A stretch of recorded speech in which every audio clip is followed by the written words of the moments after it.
Comes up now towards the end of the opening lap. And there, in the gravel bed, I'm afraid, is Fraser Robertson. The clerk of the course does not have to worry about. That's up to second. He's got 10 seconds margin to Zamparelli. Can he do anything about it as Harper and Gamble make contact? Well, you may not remember, but he did have a puncture in race one. Lucky to get to the end, but he's the new Porsche scholar, taken over from Charlie Eastwood. Contact behind. Esme Hawkey just creeping around the outside, and that's the Motorbase car that's come back into the championship. Oh, and he's stuck on the grass. Dan Vaughan not having a happy time, is he? There he is. He's going to dig himself off there to get on the road, but its lights are not yet on. So for the moment, the race continues. There is the leader, Lewis Plato. And the safety car will be deployed. It's just been confirmed. Safety car will be deployed, and therefore... Oh! Huge moment in the background as some slow and others don't. And that is Fraser Robertson, who has had a huge moment because the car slowed down as they saw the safety car boards ahead of him. He didn't slow rapidly enough, was caught out by that, sadly. And a thumbs up from the driver to the marshals who relay that. But that is a big impact. It was, that was exactly as you called it, David. The car's slowing down for the safety car boards. So he's okay, somewhat shaken, but he's okay, which is the good news. Big round of applause from the crowd at Clearways, and that's a very badly damaged car. So the car's at the front slowing down. Look, oh. Looks like the car Henry was the car that he caught. It was always the wheel arch, wasn't it? Yeah, and I have to say, Lewis Plato's going very slowly at the front there. Whether he was unsure of, because there were back markers involved as well, and whether he was unsure about whether to overtake or not. So Fraser Robertson, who I think was dubbed Kylie in his Ginetta days for spinning around, has had a big moment here. But Peter Carlhenny almost comes across just a fraction. Yeah. Enough to act as a ramp. Yeah. So we needed the safety car for Greg Caden. We certainly need it now for Fraser Robertson, and he's okay, thankfully. Plato and Gamble at the front, but knowing they've got three back markers. Look, Plato's already gone. He's caught Gamble on the hop. Gamble wasn't ready for that. Oh, he's already gone. He's gone off. So much for being good on his toes. He's made a mistake. He's lost the lead. Now, you're not meant to overtake under the safety car, but if somebody goes off the road into the gravel, what are you meant to do? Here is how George Gamble saw it. Yeah. Lewis Plato decided to get the jump on the restart. Decided to get the jump on him and went quickly, but clearly couldn't get any grip on the outside. So we've just had more cars off at Clearways. This, while we were on board, this is what's happened over at Clearways, where you had a rather sideways Ian Dockrell being collected by Justin Sherwood. He then got collected, I think that was possibly by James Kay. No, not James Kay, it was by the traffic behind. So you've got more debris, car on the road, and wondering whether or not we're going to get the safety car again. Yes, we are. Ian Dockrell is over. They're crawling all over him. Elinas had a slightly slow first couple of laps. I was surprised he was so... Oh, a little bit of contact there. Jamie Orton. And George Gamble. Yeah. And Gamble is the one that's about to hit the tarmac first, but there was contact as they were all coming down. This is how Jamie Orton saw all the drivers at Coppice. On board that camera car, Jamie Orton. Oh, he's just unaware of... oh, that was a big run up the... I'm surprised if there isn't damage to the front of George Gamble's car, because it rode over the rear wheel and went right up in the air. And there, look, there's the contact. Anyway, both cars are continuing at the moment. One of those bunching up into the corner. It's a great defence. Yes, I know some have got past him, but he's doing very well indeed as they come down towards Redgate. To the inside looks Perez. He brakes as late as he dares, but Dan Harper turns in and there's contact. And I'm afraid Harper is the casualty. Round goes Perez. Sherwood's got cars spinning everywhere in front of him, and amazingly, they've all managed to get through the melee. Well, Perez was getting frustrated and looking up the inside. Fortunately, there was no other impact there. But I think George had to stop for and up the inside, Rory does he get the car stopped? Dan Vaughan tries to cut back. There's contact mid-corner. Yeah, I mean, Dan was trying to cut back a bit too early there and tag the back of Rory's car. The gap is there, he goes through, and Dan Vaughan there touches the back, and effectively Rory Collingbourne gets shoveled out of the way. Yeah, Dan just mistimed it. I mean, Rory got the job done and got the car stopped. Not much about the top two. Fraser Robertson is in the gravel. That is at Coppice.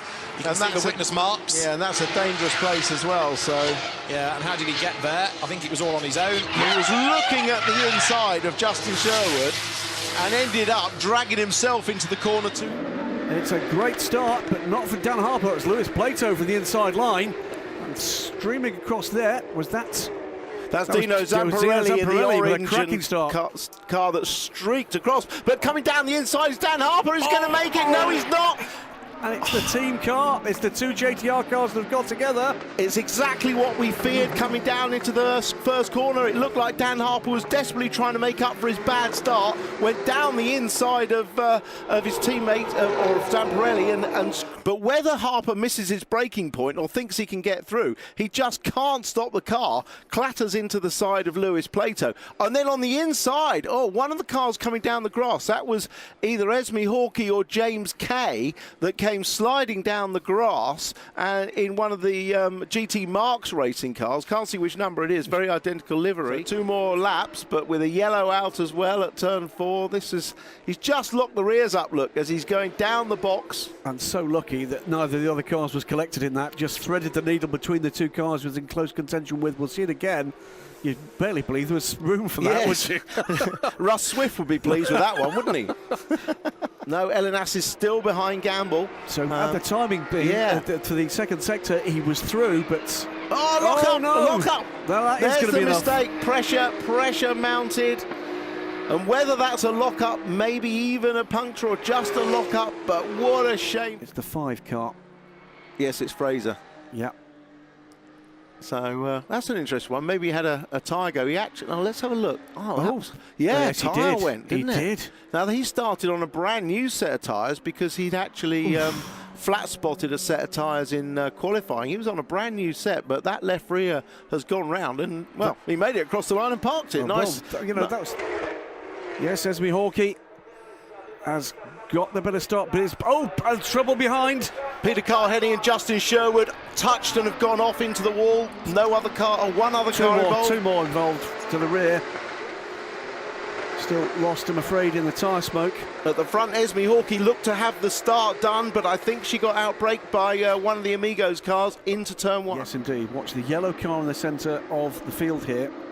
There's a little bit of side-by-side contact there. Hustle, oh dear me. Justin Sherwood came across a little bit, unaware that Peter Carl-Henny was there just slightly to his left. And in avoidance, the 3 cars behind. See what comes up next time round. 51.7 was the fastest lap of the race. That came last time round for the leader, George Gamble. Up the inside, Esme Hawkey! And she took the inside, managed to get the position, just couldn't make the turn. Now, is that going to cause a safety car? She'll be able to drive that out. She caused a separate, it was the one that triggered off the Will Bratt incident. That was Greg Caton. Did I spot a puncture there? I don't know. The car looks okay, but it was a nice 360 already on Zamparelli, so that would become 6. This is a better run, and that was... that's a different incident completely, isn't it? That's Richard Hawkin. Being very pleased. And he was through. Watch further back. You'll see the orange and blue Nationwide car coming to view there. And as he just moves across unsighted, I think it might have been Seamus Jennings. He just moved across and touched the front corner and took out his teammate. But he's really hoping to get back. This is getting a bit leery. Some good driving between those two. Locking up the brakes. He's going to spin. There's no way he can save that one. Just a bit too late on the brakes with a bit of attitude, a bit of angle in the car and rotating it in. Well, coming down towards the island bend, you brake just on the crest of a bump here, so the back of the car goes light.